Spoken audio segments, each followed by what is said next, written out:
13 millimeters. Also, don't forget to lower it.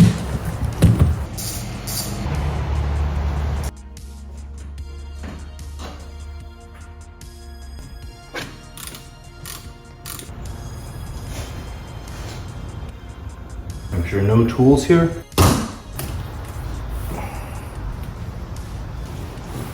You can lift them up and try prying them off. I'm wiggling them loose, they might be stubborn.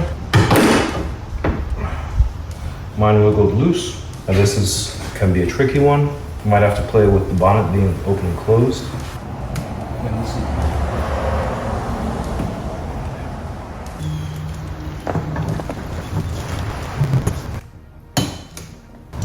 And it pops off.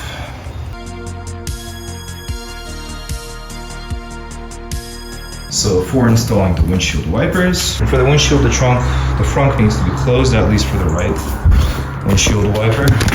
And with it closed,